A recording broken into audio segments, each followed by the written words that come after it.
So that's the AI image. Welcome everybody, this is Mr. Ndabezita, and once again we are in mathematics, and this time we'll be looking at class test number 4. And let me just scroll down. As you can see, this is mathematics and statistics, and duration is 60 minutes. You have a total of 20 marks. So in question 1 they say, let me just do this.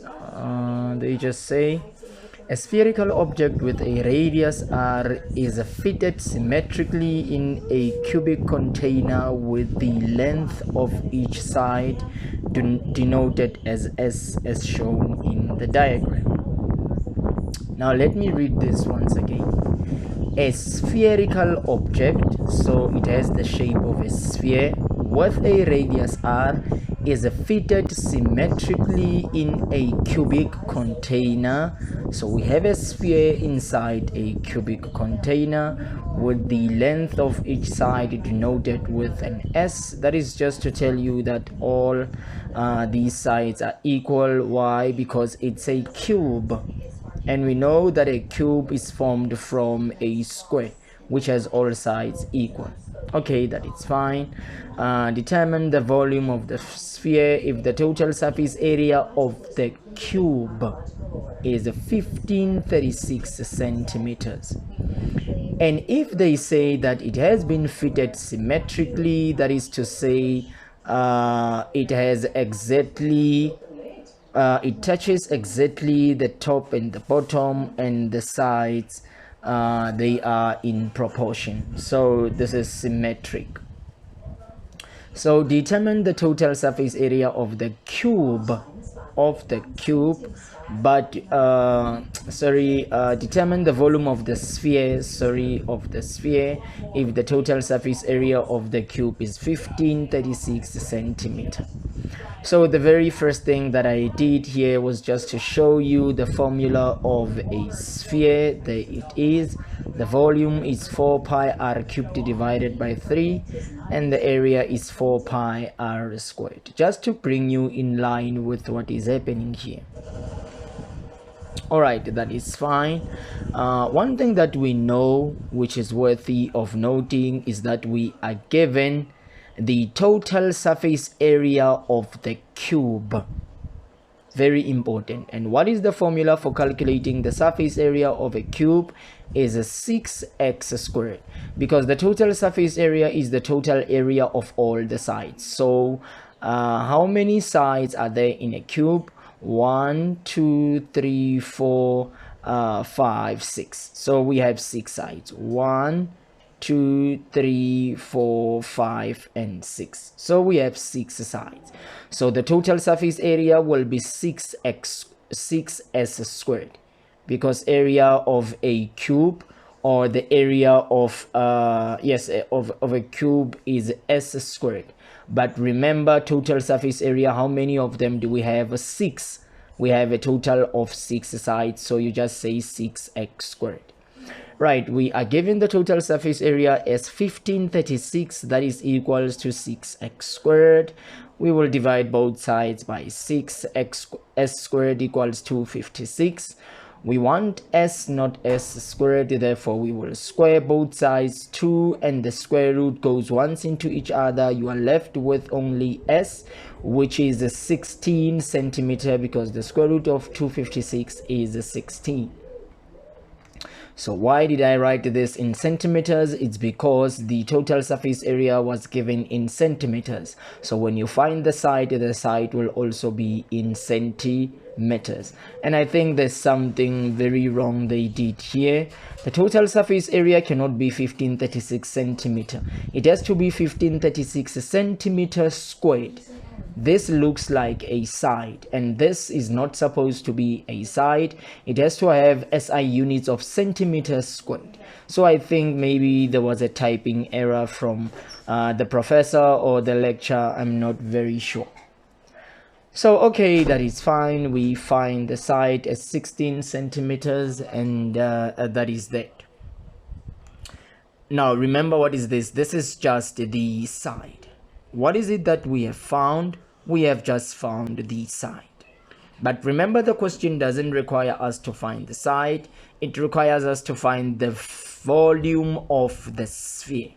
So we found the side using the formula for the total surface area of the cube, because it was of a cube that was given, not that of a sphere. But because they are symmetrical, we can find the side of a we can find the side of a cube using we can find the side of we can find the radius of the sphere using the side of a cube. Because one most important thing that you should know, it's the following. All right, I know that the radius, let me show you something. Here we are. I know that the radius, because they are symmetrical, it is touching that side to that side. So I know this is the diameter, because it's the distance from here to the distance there. They are symmetrical, remember. So what is this? This is the diameter, because it is 2 times the radius. Remember, the radius would be the distance from the center to one side on the circumference of a sphere. So what we have calculated here was just to find the side as a 16 centimeters, but I need to find the radius. Therefore the radius is 1/2 of that side. So 1/2 multiplied by 16 will give you 8, which is the radius. Just half, 1/2 of the side. So we have the radius. We can plug the radius here in order to find the volume of the sphere. And this is exactly what I have done. So what I did, once I found the radius as 8, I went to the volume of a sphere, 4¼ pi r cubed, because it is a volume, the exponent is 3. And then I have the radius, which is 8 centimeter cubed, and then you plug this on your calculator. Let me just do it very quickly so that you may see how I obtained that answer. So let me just, I have a mathematics something here. Okay, I cannot find it. Let me just do this very quickly. There we are. Okay, let me just come back here, go there, and show you exactly what I have done. So we have this, we have 4/3, and this is multiplied by the pi, 3.142, and you have your radius. Sorry, you have to open up the bracket and then insert your 8 to the exponent of 3, and you would get that value that you see there.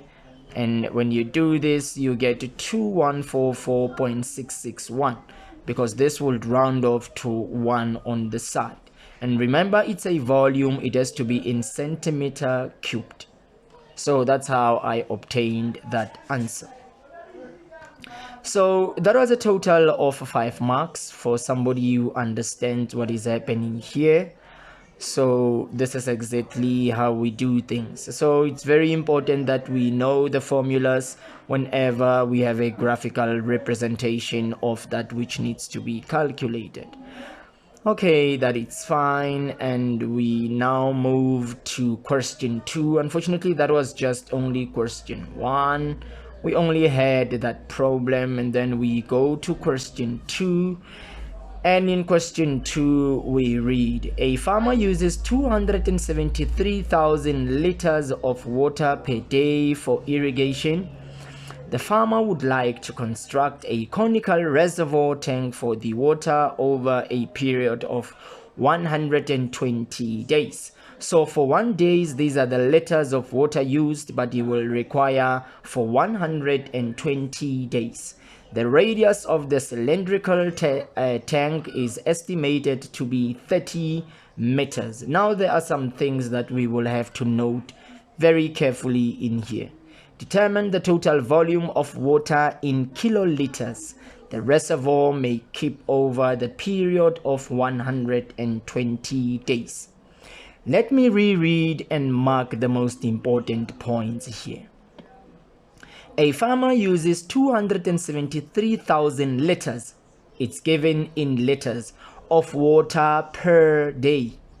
Just in one day for irrigation, the farmer would like to construct a conical reservoir tank for water over a period of 120 days. The radius of the cylindrical tank is estimated to be that. Determine the total volume of water in kiloliters the reservoir may keep over the period of 120 days. So okay, it's a cylindrical reservoir. I have a cylinder here and I have a cone on the side just to bring you in line with the formulas that would be required. And we know that for one day, so let me just show you, I just converted here this 273,000 liters to kiloliters. And how did I do that? The conversion from liter to kiloliters, you're moving from a smaller number to a bigger number, because this is liter, this is kiloliter, it's more bigger. The conversion unit is 1,000, therefore you divide whenever you are moving from a smaller number to a bigger number by 1,000. That would give us 273 kiloliters. That's just us converting that number to a kiloliter. For one day, he uses 273 kiloliters. For 120 days, you just multiply the two, you will get 32,760 kiloliters. And that should give you the 2 marks that are required for that.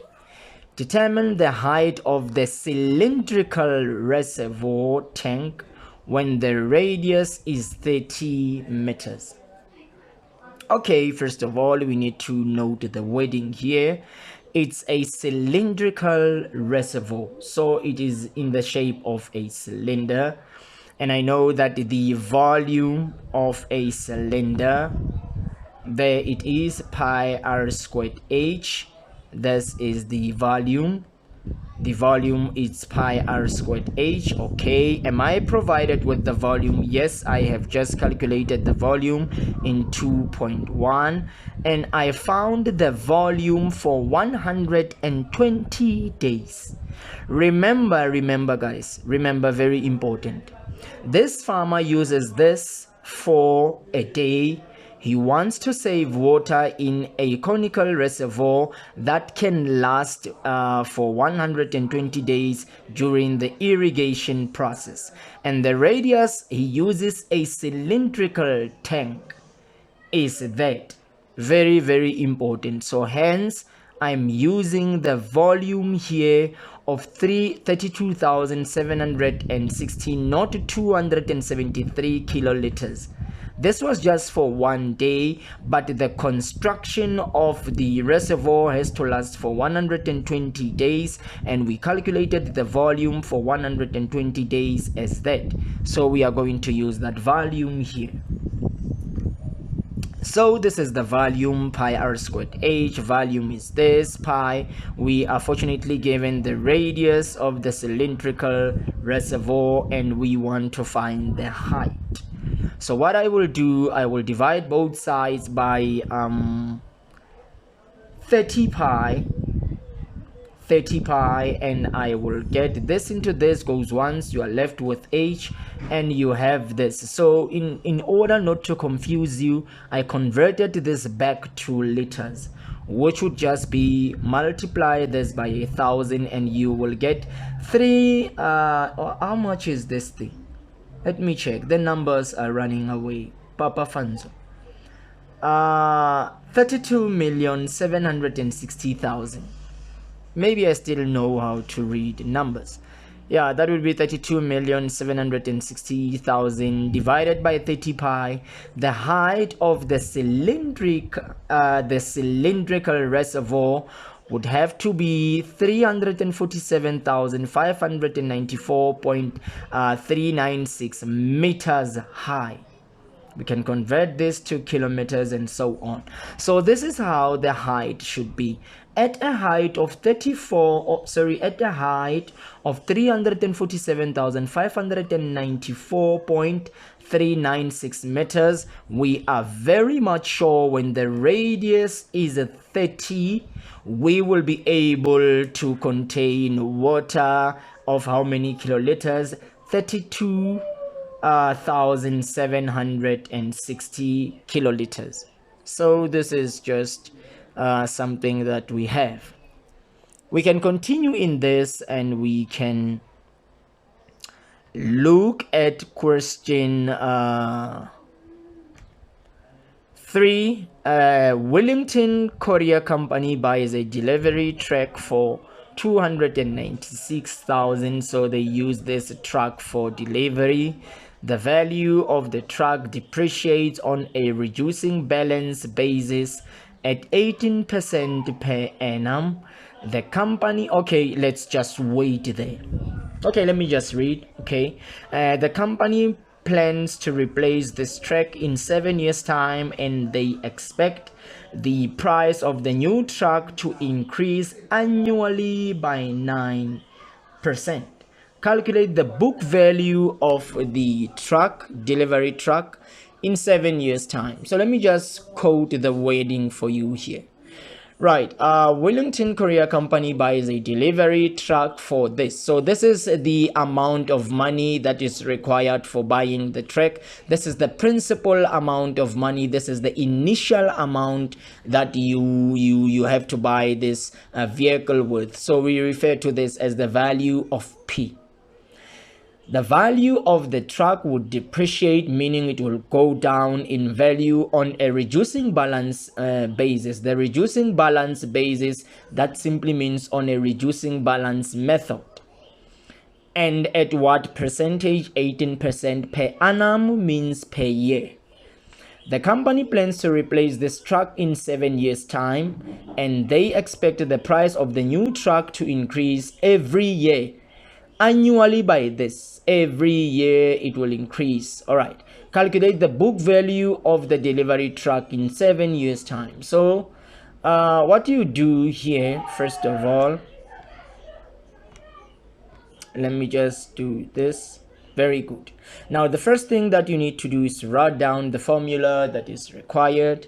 A equals P into 1 minus I exponent N. What is this? This is the formula for reducing balance basis. Very, very important. Where A is the future value, P is the principal, the initial amount. Just as in this case, it's that money. This is 1 minus, this is I, the interest rate that is provided for us. And this is the number of years, N. Right, so they said the value of the truck depreciates at a reducing balance basis at 8% per annum. Full stop. Now let's calculate. And when we calculate, we have P, there it is. We have I, which is 18% per annum, and we have the number of years. So you plug that into your calculator and you get this value. So we can just verify the calculations. We can just say 296,000 open bracket 1 minus 18 shift, and I have a percentage sign there, close the bracket, raise that to the exponent of 7, and you will get 73,788.49929. Okay, so here it appears that I have rounded off. I don't know why, I don't know how I got to those threes, but the value is 73,788.499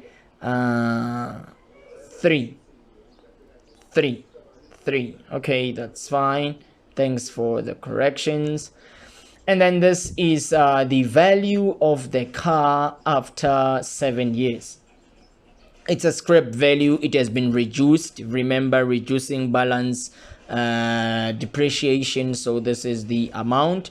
After 7 years, this motor vehicle, if you want to take this car and then you want to sell this car or this type of a car after 7 years, it will be worthy of this amount. So it has depreciated in value. It was 296,000, now it's 73,788. Okay, that is fine. And then in 3.2 they say determine the price of the new truck in 7 years time. Now let's go back to the statement. They said the company plans to replace this truck in 7 years time, and they expect the price of the new truck to increase annually by 9%.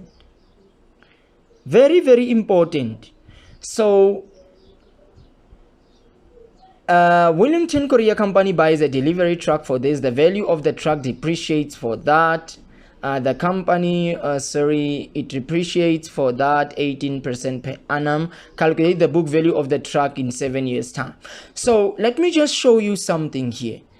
You have bought this delivery truck and you drove in this truck for 7 years, and during those 7 years of you driving, you are still busy maybe budgeting for a new truck at the beginning of the very same year you bought this one. So at the very same year, a new truck that you want to buy, it's already growing in value, and then you want to know how much it will be worth after 7 years while you are driving this current one for 7 years. Being a mathematician can be problematic because sometimes we confuse many people. So this is exactly what is happening here. So we want to find out the price of the new truck in 7 years time. But remember, in 7 years time, remember in 7 years time, the interest rate is this. So which truck? The new truck. So we will take this amount as the value of P. Please remember this car. We want to find the value of the new truck after 7 years. Please, we are not saying find the value of this car on the reducing balance. That one was for the first question. This one, we wanted the price of the new truck in 7 years time. So we are going to use this value of P as the principal amount, the initial amount of money. But now we are not reducing. This is not on a reducing balance. The car after 7 years, it's a new car on a what now? On a not a reducing balance, on a compound interest balance. So you are using this formula, A equals P into 1 plus this time, because now the value of the car increases in 7 years. If they buy a new truck in 7 years, remember that the truck will not be the same truck as this one.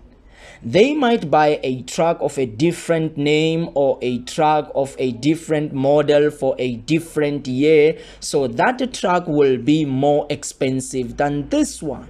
So hence you are using this value as the value of P. Very, very important that we understand that. So we are using the value of the car. Remember, it will be calculated on a what now? On a compound interest.